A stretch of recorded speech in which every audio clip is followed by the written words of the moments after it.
তবে একটা জিনিস আমি কইমু যে আমরা দুই বিধায়ক পাইছি আর কি, এক মন্ত্রী আর এক বিধায়ক, এক হইলো বিজয় মালাকার আর এক হইলো কৃষ্ণেন্দু পাল মন্ত্রী। দুজনের ছোঁয়ায় আমরা সাউথ করিমগঞ্জের মানুষ আগে সুস্থ সবল আছি। আর আমরা দুর্ভাগ্য, আগে তারা আমরা সাউথ আসছিলা, তারা গেছেন গিয়ে, আর আমরা দুর্ভাগ্য যে আমরা এমন একটা জায়গাতে আছি, গর্ত নি না মাটি নি না কিতা কিছু কইতাম পারে না, তারপরে আর কি চলি আর স্বাভাবিক ভগবানে বাঁচিয়ে রাখা আমরা। আমি আজকে প্রথমেই আসামের মন্ত্রী, বরাকের মন্ত্রী বিধায়ক কৃষ্ণেন্দু পালকে অসংখ্য ধন্যবাদ দিই। ধন্যবাদ দেওয়ার অনেক কারণ আছে, যেটা হইল মুখ্য মুখ্য কারণ, এবং এই যে রাস্তা, যেটা এই রাস্তাটা হইল গিয়া আপনারা অনেকেই, আমি দেখে চিনছি না, বেশ কয়েকদিন পরে এখানে আইছি, দেখছে এই রাস্তাটা কমপ্লিট হয়ে গেছে। এই দেখুন বাইক কিভাবে চলে, আগে বাইক এর দিকে আটিয়ে দিতে হলে ডর লাগতো। এইটা জায়গাটা হইল গিয়া ফাকুয়া স্টেশন, এই আমি দেখাই, এই দেখুন ফাকুয়া স্টেশন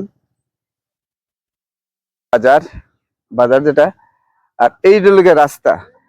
দীর্ঘ কয়েক বছর থেকে রাস্তার এটা কি ধরনের দুর্দশা ছিল, জনপ্রতিনিধি যখন ওই আগে ডেভেলপ করার চিন্তাধারা থাকবো, তো যে কোনো কাজ, পাহাড় হোক আর জল হোক, এগুলা জিনিস আগে পরিষ্কার হয়ে যাব, আগে পাবলিকের সুবিধার্থে।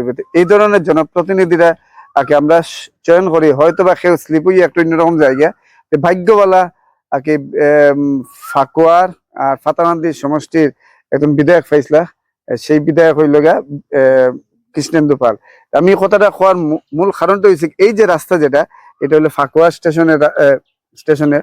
আর এই রাস্তাটা দীর্ঘ কয়েক বছর থেকে আমরা যখন এইদিকে আইতে ডর লাগতো যে এখানে সামনে ব্রিজের সামনে বাইক রাখা হইতো, আর এই যে ফুটপাথ যে আছে, ফুটপাথের দিকে আমরা আটিয়ে আইতাম, রেলের দিকে আটিয়ে আইতাম।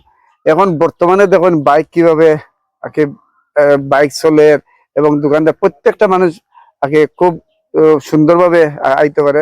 আর এই লগে স্টেশন, আগে আমার কাছে কোনো ভাষা নাই যে আগে হইতাম, সেই হিসাবে এই রাস্তাটা এবং সন্ন্যাসী বাট্টার সামনে ফাকুয়ার ঢুকবার সময় যেটা সন্ন্যাসী বাট্টার রাস্তা আছে, এই দুইটা রাস্তা, সন্ন্যাসী বাট্টার একটা রাস্তা আর এই একটা রাস্তা, এই দুইটা রাস্তা খুব ভালো আগে আগে সাজ হয়েছে, গড়ে 2-1 মাস আগে সাজ হয়েছে। এই দেখুন বাইক এখন নির্ভয়ে বাইক দিত, এইখানে আমার লগে অনিল দা এবং গোবিন্দ দা আছে। ঠিক আছে, পুরানা দুই মানুষ, প্রথমে পরিচয় দিলে আমার পুরানা দুই মানুষ, আর এই দুই মানুষের সাথে পুরানা রাস্তাটার পরিবর্তন হয়েছে।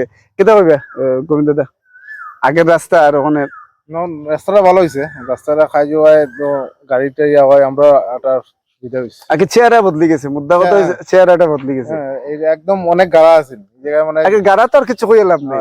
এটা যাই হোক, অনিল দা কেটা হবে, তুমি যেহেতু জনপ্রতিনিধি আর এত বছর পরে রাস্তাটা, আমি কেটা কইতাম আমার বহুত ভালো লাগে।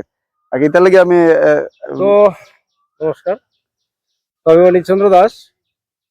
তো আমি নগেন্দ্রনগর গাঁও পঞ্চায়েতের দুবার ওয়ার্ড সদস্য ছিলাম, আর এখন যেহেতু নতুন জিপি হয়েছে পাকুয়া গ্রাম, তো পাকুয়া গ্রাম প্রথম হয়েছে, আর আমি প্রথম 9 নং সন্ন্যাসীপাট্টা নিউ কলোনি ওয়ার্ড সদস্য আবার নির্বাচিত হয়েছি। তো আমার দেখুন কথাটা বলতে কিরকম লাগে, আমি জন্মসূত্র দেখেছি এই যে এই এরিয়াটা ছিল সাউথ করিমগঞ্জে, আর আমরা প্রথমবারের মতো পেয়েছি ডিলিমিশনে। তো আমরা এমন একজন বিধায়ক পেয়েছি, তো আমার মুখে প্রকাশ করার নেই। তো এই জায়গাটা আমাদের এখন পঞ্চায়েত নির্বাচনের আগে এটি খুব কাঁচা ছিল, এখানে হাঁটে যাওয়া তো দূরের কথা, মানুষের দেখলেই ভয় আসতো। তো এখন তো এটা উনি পঞ্চায়েত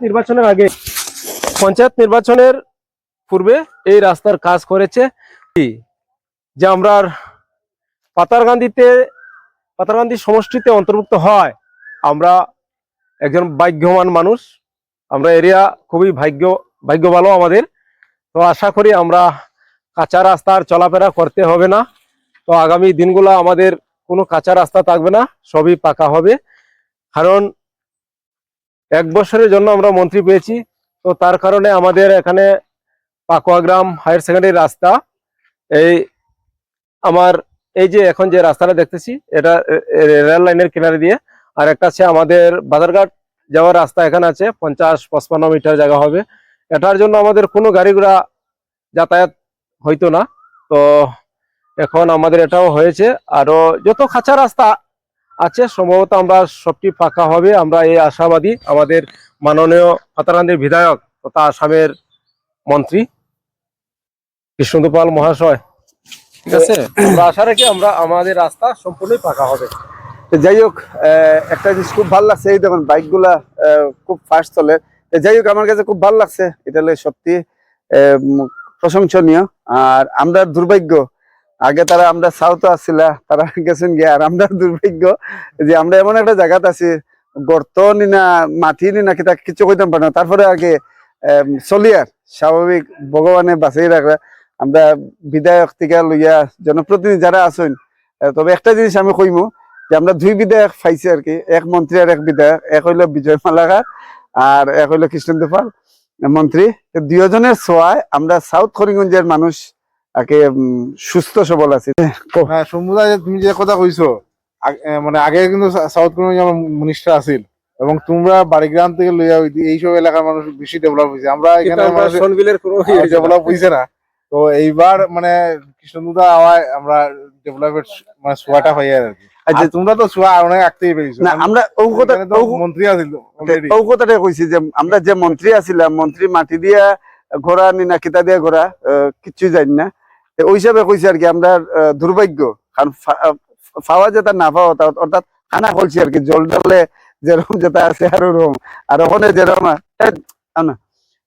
ওখানে যেরকম আর কি, দুই এমএলএ এর ছোঁয়ায় আমরা মোটামুটি, এক মন্ত্রী আর এক এমএলএ এর ছোঁয়ায় আমরা সাউথ করিমগঞ্জের মানুষ মোটামুটি আর কি খুশি খুশি, এটাই। আর সত্যি প্রশংসা করার মতো আর কিছু হওয়ার নাই। মন্ত্রীকে ধন্যবাদ, অসংখ্য ধন্যবাদ। তো যাই হোক, সবাই সুস্থ থাকুন, ভালো থাকুন, এটাই কামনা।